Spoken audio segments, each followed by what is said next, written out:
அடுத்தாக news and views பதிவை பார்க்கலாம். News and views பதிவில் முதலாவதாக நம்ம தேர்ந்தெடுக்கக்கூடிய செய்தி, முதலீட்டாளர்கள் சந்திப்பில் கலந்து கொள்ள தமிழ்நாடு முதலமைச்சர் மு.க. ஸ்டாலின் அமெரிக்கா சென்றிருக்கிறார். அவருக்கு உற்சாக வரவேற்பு அப்படின்னு கொடுக்கப்பட்டிருக்கு.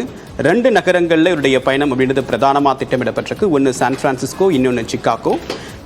அவருடைய வருகையை முக்கியத்துவத்தை உணர்த்தக்கூடிய வகையில் தமிழ்நாட்டில் இருக்கக்கூடிய மூத்த அமைச்சர்கள் பலரும் அவருடைய வரவேற்புக்கும் அவருடைய பயணம் வெற்றி பெறவும் வாழ்த்து தெரிவிச்சிருக்காங்க. இந்த நிலையில் அவருக்கு வரவேற்பு அளிக்கக்கூடிய விதமாக அமெரிக்காவில் இருக்கக்கூடிய புகழ்பெற்ற டைம்ஸ் சதுக்கத்தில் அவரை வரவேற்று ஒரு பிரம்மாண்ட போஸ்டர் என்பது வைக்கப்பட்டிருந்தது. அவரை வரவேற்கக்கூடிய அந்த விளம்பரம் என்பது வெளியிடப்பட்டிருந்தது.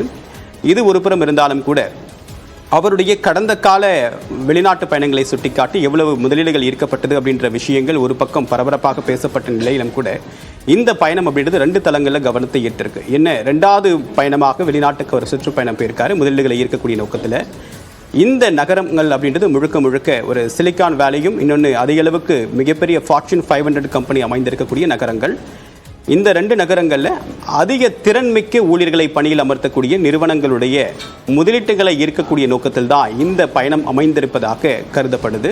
ஸோ வழக்கமாக ஜப்பான், வடகொரியா போன்ற நாடுகள் உற்பத்தி சார்ந்த ஒரு தொழில் மையங்களை தான் இந்தியாவிலேயோ குறிப்பாக தமிழ்நாட்டிலேயோ கடந்த காலங்கள் அமைச்சிருக்காங்க. ஆனால் அமெரிக்காவில் இந்த ஐடி துறை சார்ந்த இந்த பயணம் அப்படின்றது, இந்த நகரங்களுக்கு மேற்கொள்ளக்கூடிய பயணம் அப்படின்றது குறிப்பாக இந்த அதிக திறன்மிக்க ஊழியர்களுடைய வேலை வாய்ப்பை பெருக்கக்கூடிய வகையில் இந்த முதலீடுகள் இருக்கும் அப்படின்னு சொல்ல முடியும். இன்னொரு பக்கம் தமிழ்நாட்டில் ஏற்கனவே டேட்டா சென்டர்களுடைய வருகை, அதிக அளவுக்கு தரவுகளை கையாளக்கூடிய நிறுவனங்களுடைய முதலீடுகள் என்பதும் ஏற்கனவே தமிழ்நாட்டில் அதிக அளவுக்கு பெறப்பட்டிருப்பதும் கவனிக்கத்தக்கது. உதாரணத்திற்கு அதானி நிறுவனத்துடைய டேட்டா சென்டரும் தமிழ்நாட்டில் அமையிருக்கு.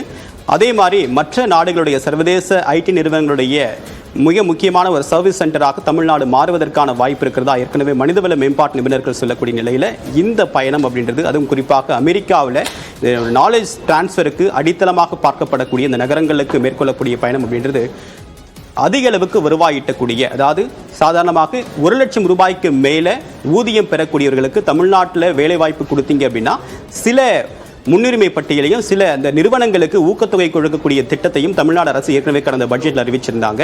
அதனுடைய நீட்சியாகவும் இந்த பயணம் அப்படின்றது அதை வேகப்படுத்துவதற்கு கூடிய நோக்கத்தில் தான் இந்த பயணம் அமைஞ்சிருக்கு அப்படின்றது ஒரு பொருளும் பார்க்கப்படுது.